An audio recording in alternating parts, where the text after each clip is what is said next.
Our next guest here who's been dedicating his time to help the people. Dedicating his time to help the people. Nobody paying this man to come up here. I'm not buying this flights. You know Heather ain't. Oh my. You know Sway ain't. Don't be starting with me. I quit. Hold on. This mental health day. Thank you, Jesus, for David Webber today. David Webber is here, man. What's up, man? Hey, David. What's up, David? What's up? A lot of toxicity in this room, David. You know what I mean? David just come here to chuckle. He be looking at us, cracking up. This man done worked with Grammy Award-winning artists. Yep. Okay. That's what this man has done. His brother's one of our good brothers right here, one of our friends. These dudes have done massive work in the community, impacting, inspiring, and motivating people. This man has dedicated his craft to this audience. And people call up. You know, we didn't have access to these resources. We didn't have mental health experts that were in our communities that were easily accessible without paying a big-ass fee. Not saying that this man doesn't charge a lot of money, as he should, because he did the work to get to this point. That's 100%. Right. But his heart has him here today to share with you his talents and his gifts to help uplift and help people who tune into this show. David Webber is here. Yes. I'm happy to be here. We're happy to have you, man. David Webber _LPC. David Webber _LPC. David Webber _LPC. Write it down. Remember it, because you'll be able to talk to him when he's not on air with us. You'll be able to establish a relationship, a rapport. Case in point, how many people have you met through this show? Have you met a few? A bunch. A bunch of people, yeah. Yeah, they've been hitting me up on Instagram. I'm sending them resources. It's been a great experience for me to be here.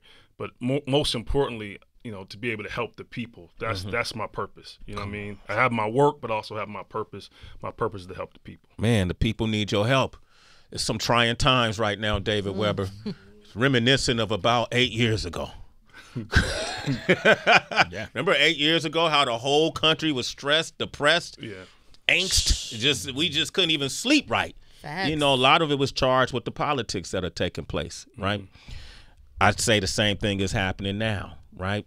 What advice, because our political process, though powerful in itself and what it stands for, extremely unique, can be very stressful. Like, and especially with people who are just onlookers. You're watching your phone, you're watching your TV. You're not even involved in the process other than voting. But taking in this information can weigh heavy on you. I saw how it affected my daughter 8 years ago, right? What advice would you give to people as they navigate? Because you can't stop looking. Yeah. You want to stay tuned in. What advice would you give them? That's an amazing question, because I used to have an addiction to like talk radio in the car. Oh my God! And you drive and you listen to the the talking points on both sides, and I would be upset the rest of the day, rest of the week, and I'm talking back to the radio as if they can hear me. Like, what you talking about? That ain't true. I'm doing all that type of stuff. Yeah. I completely cut it off. Period. I don't listen to it at all in the car. So I may come home and watch a little bit on television to get information or read the newspaper, but taking in that stuff all the time, especially if you're not going to do anything about it, if you're only going to vote, you're not picketing, you're not doing nothing else, you just voting, get the information that you need, stay away from other stuff. It'll make the rest of your week and the rest of your day depressing. Seriously.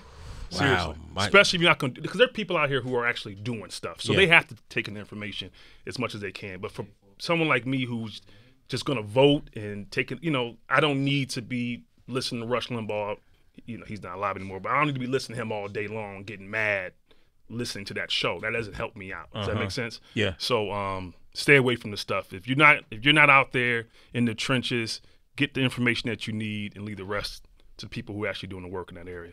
David Webber, man, that was my first question. Heather, you said you had one too. I do, because I know what we are watching and listening to right now, all of us, are the 2024 Olympics. And it's been fascinating to watch. For some reason this year, I've been more focused on gymnastics than ever. And I noticed for the first time that a lot of these young ladies, before they step up to whatever event they're going to compete in, they're whispering something to themselves. They're saying something, and you got this. Simone Biles was doing that, talking to themselves. Yeah. Suni Lee was speaking to herself. Jordan Childs was speaking to herself. And then they started to give the backstories of Suni Lee having kidney disease and not believing that she would make it. Yeah. Simone Biles dealing with twisties and not even believing that she would be able to make it. One young lady had three ACL operations. And so I was wondering to you, professionally and personally, how important mantras, in the professional world, because between you and your brother having that experience in professional sports and just mental toughness, because I realize you can have the physical gifts to play a sport, but if mentally you're not there, it's a wrap. Yeah. Same thing for MC. Same thing. If you're not focused and reminding yourself of who you are, and to be honest, it happens to me all the time, even in therapy. I'll have moments where I'm questioning myself, and so we call those automatic negative thoughts. So a lot of people experience ants or automatic negative thoughts all the time, right? You look in the mirror, you're like, oh, I look terrible. Oh, look at this, or look at that, or my beard ain't lined up right. Or if you're an athlete, it's, man, do I have it today? Or, man, my shot ain't, I can't make my shot, or whatever it may be. And so those mantras are talking to yourself.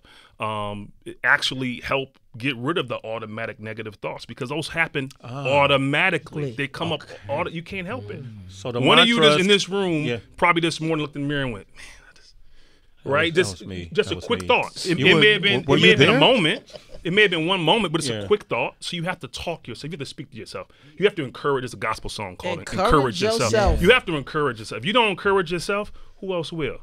Right? So you have to constantly, when the thoughts come, no, you have to challenge those thoughts. So we challenge automatic negative thoughts, and we speak truth to the negative thoughts.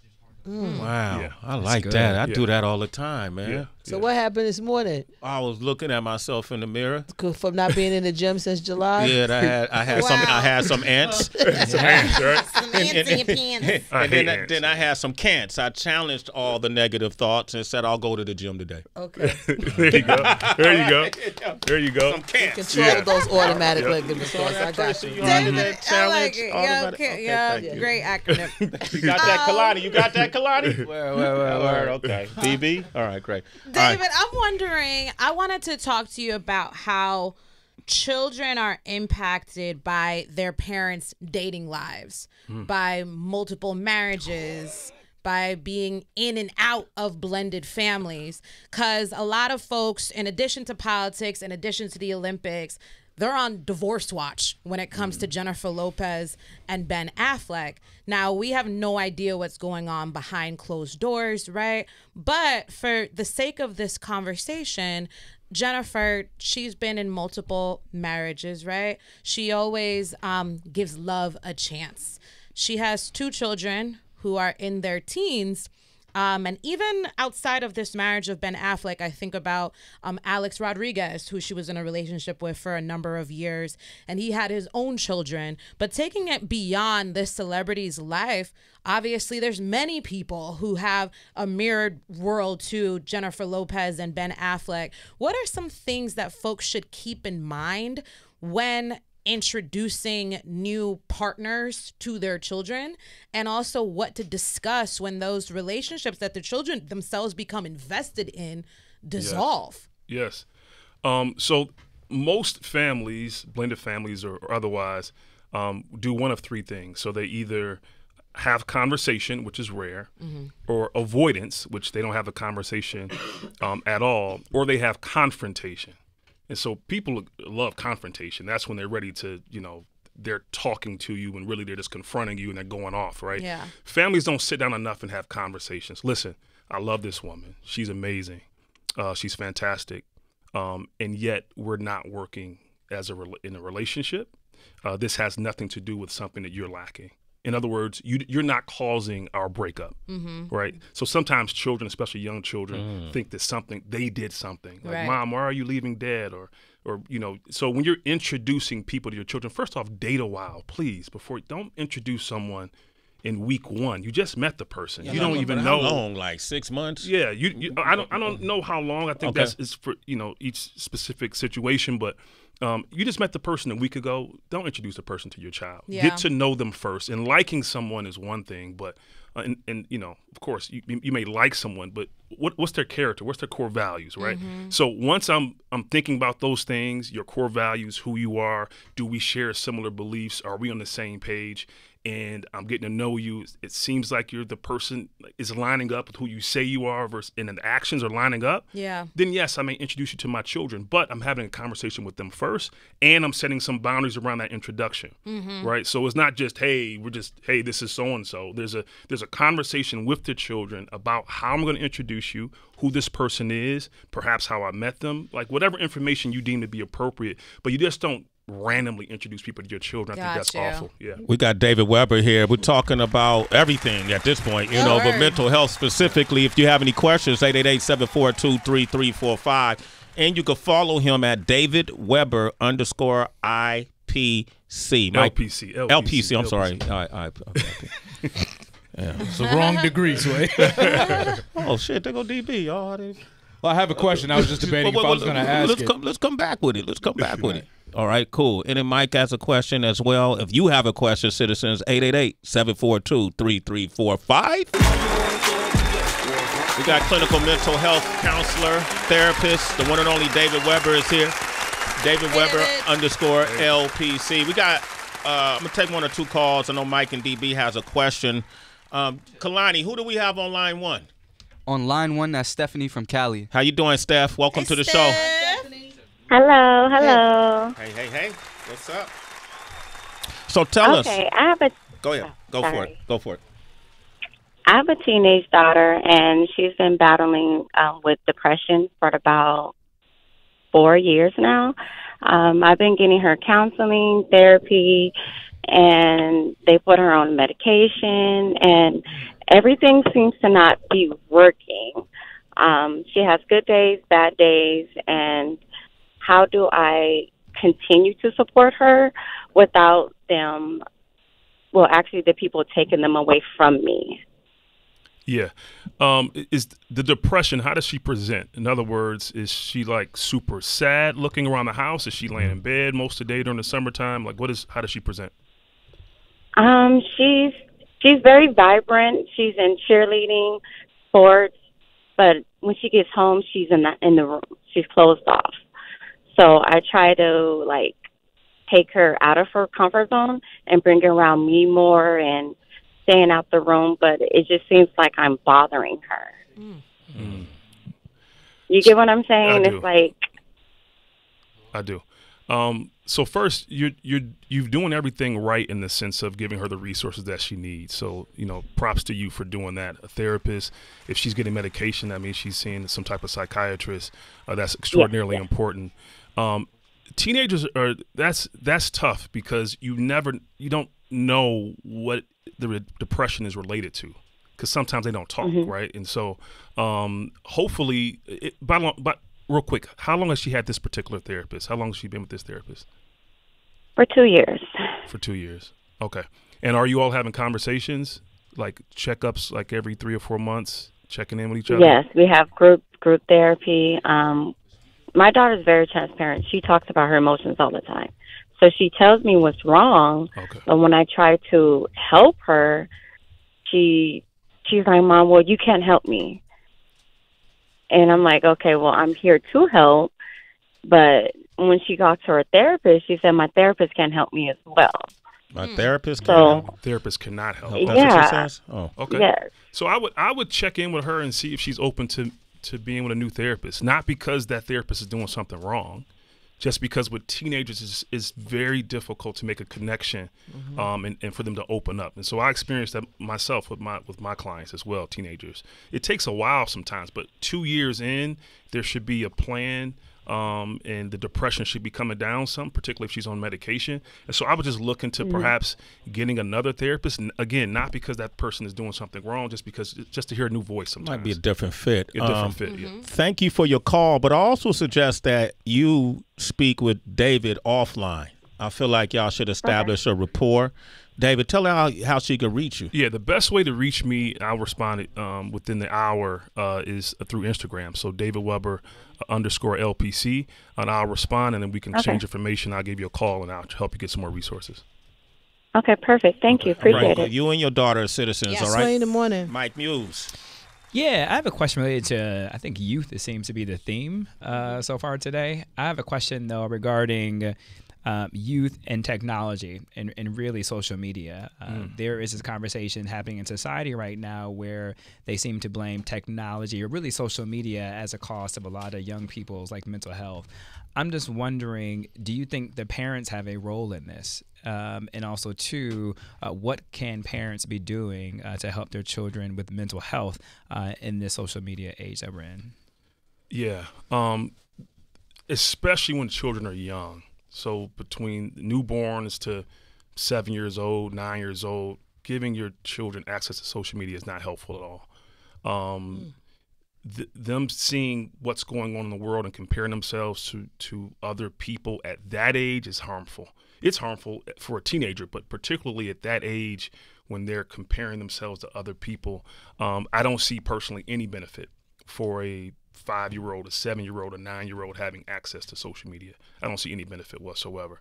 There's too much pressure, too much peer pressure, et cetera.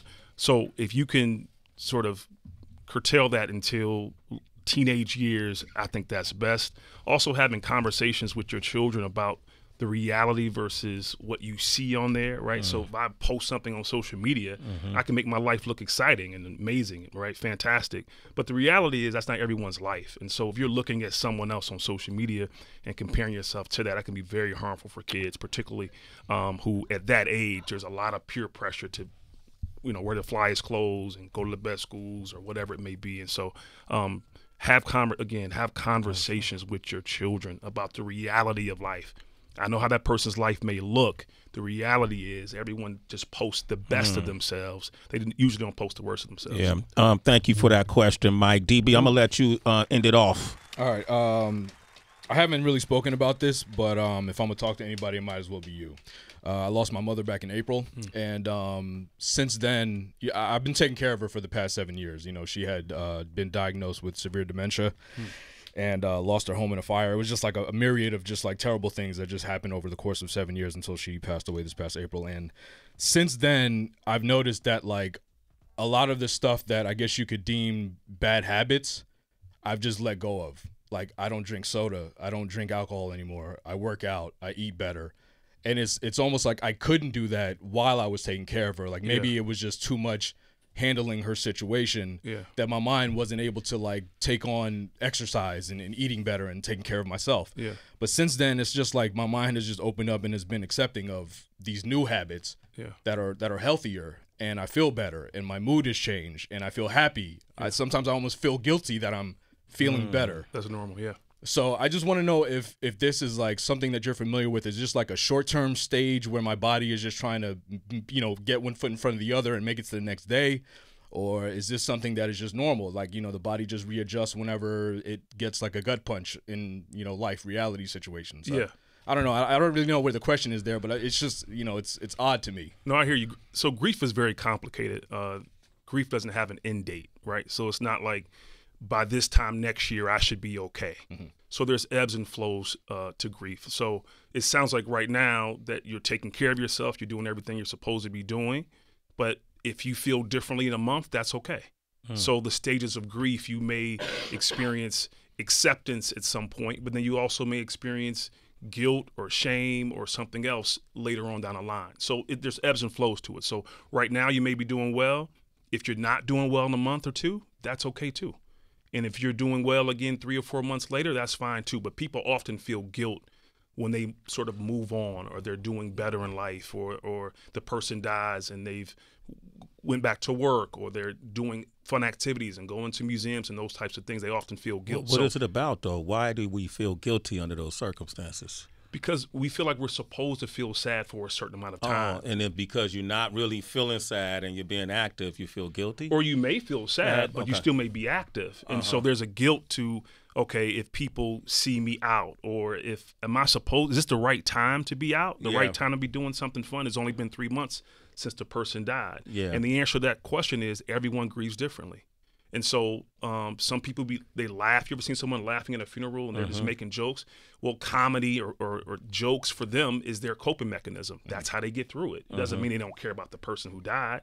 It means that's how they get through their grief. Someone else, they stay in a room and they don't leave their house. That's how they get through their grief. So everyone grieves differently, but just understand that there are ebbs and flows to the grief. And if you look on Google and they give you the 5 stages of grief, they aren't sequential. So it's not like today I'm experiencing this and then the next stage I experience that. It's all over the place. So today can be acceptance, tomorrow could be denial, right? And so there's no telling how that comes up. But just accepting whatever it is, however you're feeling, it's okay, and don't beat yourself up for enjoying life. That's part of the process of grief. Yeah, I was just the last thing is just like when I would explain it to people, it was just like I felt. I think Heather, I talked about to you the weight of the sadness of her situation was lifted off of me. You know, when she passed. Yes. And that was kind of like a noticeable difference in the way like talked about these guys about putting blinds up, taking up my blackout shades down, letting light in the house, and it was just like not understanding why I was making all these changes, but it felt necessary. And so that's why I was just kind of like confused as to like, what am I feeling right now? What am I going through right now? Is this just normal or what? So I thank you for answering that. The burden was lifted off some.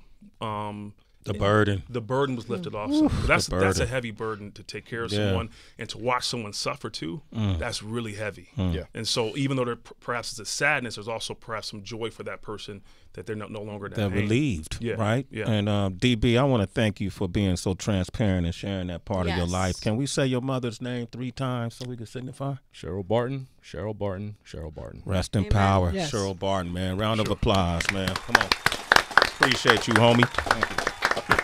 David Webber, you got put to work today. I like it, man. Yeah. I love it here. Thank you. I appreciate y'all, all of y'all, for what y'all do for me. The people who've been contacting me and reaching out to me has been incredible. To any of you out there who have any mental health questions, you need resources, please hit me up on Instagram. I'll respond. I'll send you resources. Actually, when I go to the airport today, I'll be responding to many of you today. So please hit me up so I can help you as much as I can. And tell them where. David Webber _LPC is the quickest way for me to contact you, to reach back out to you as quickly as I can. My man, David Webber. Give that man a round of applause. You give it to the community, bro. I at least get Heather to make you some lunch or something. You be flying out here. DB, thank you. How can they reach you, man? Everything is at It's Really DB. You can go to my bio on Instagram. You'll see the link for Mixcloud where all the mixes are. Heather quit twice today, man. What kind of mental? And 3 times on Friday. What kind of mental protection can I get from this? You know. All right. Do right. It's universal law. Mental health protection. Spiritual law.